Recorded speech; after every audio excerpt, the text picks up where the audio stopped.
Scientist Alan Snyder believes that our increased understanding of the savant brain turns conventional theories about creativity on their head. It's fascinating to me that music, mathematics, art are considered the pinnacle of human creativity, requiring high intelligence and dedicated practice, focus. But yet, is that true? Savants smash that. And so, if we can get an insight into how they do it, we have an insight into a mind, an insight into creativity. And the question is, why can't we all do it? Snyder has designed a controversial experiment to see if we can all do it. We're going to put magnetic pulses into your head. They're safe, and we're going to do that for about 15 minutes.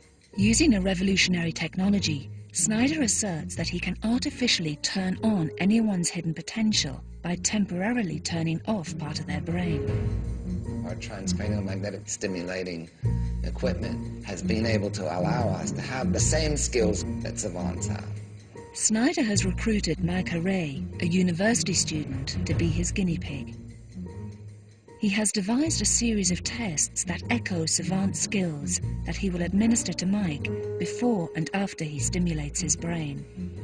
First up is a drawing test. What we'd like you to do, Mike, is to draw from memory your version of a horse. And your horse, and we'll give you about a minute. Okay.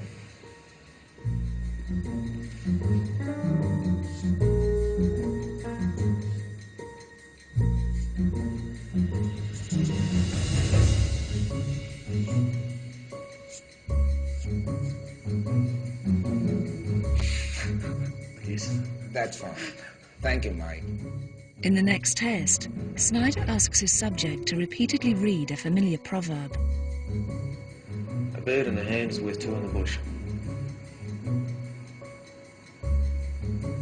A bird in the hand is worth two in the bush. In fact, it's so familiar to Mike, he completely misses the repeated "the." A bird in the hand is worth two in the bush. Finally, Snyder has Mike try to replicate a truly awe-inspiring savant skill. There's a scene in Rain Man where a box of toothpicks are dropped on the floor, and instantly the savant guesses the number. 180. Mike has 1.5 seconds to count a mass of projected dots. 160. It seems an impossible task. 100. But now Snyder is going to try to unleash his subject's inner savant. Now what we're going to do is we're going to put the magnet on your skull, just where we measured before. Okay. And let me tell you, it is very possible that you'll feel your teeth clenching together. What I suggest you do is you hold them tight. Okay. So, I'm just going to hold your head. Okay, now we're going to do this for 15 minutes. And I want you to try to hold still, don't move. That's why we have the chin rest. How do you feel? Feel fine.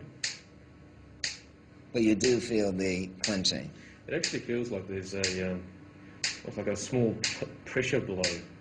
Like a ballpoint point. Yeah, surprisingly. Ballpoint hammer, some people say. Yeah. Well, Mike, the good news is that you're participating in a truly frontier experiment.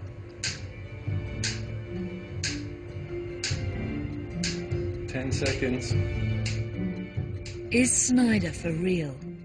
Will his newly manipulated subject be able to perform the remarkable skills of savants? Okay. Thank you, Mike. Watching exactly the spot in the brain they're targeting. For the past 15 minutes, Alan Snyder has been shooting magnetic pulses directly into the brain of his willing subject. Okay, first of all, Mike, how do you feel? I feel pretty good, yeah. Okay, we're going to talk about that more later, but before we do, What I'd like you to do is participate again in the reading of the Proverbs that you did before. A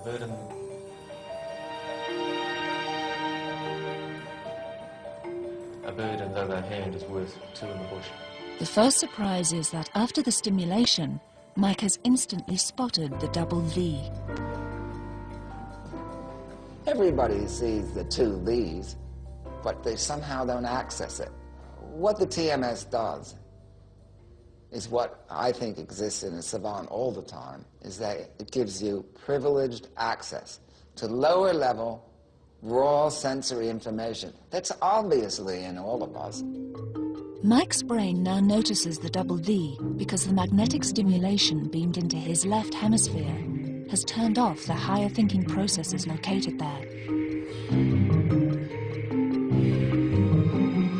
This has caused his brain to switch on circuits in the right hemisphere that enable him to see detail more readily. You can look at the hemispheres as a struggle.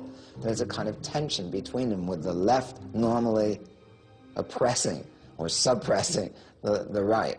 And by inhibiting the left, we disinhibit, we free up the right. Again, I'm going to show you, as before, a number of dots on the screen, and I want you'll just have a moment to look at them, and I want you to tell me how many you see. Sure. When he first tried to count the dots, Mike seemed hesitant. But after a dose of magnetic stimulation, his responses are more confident. 103. 110.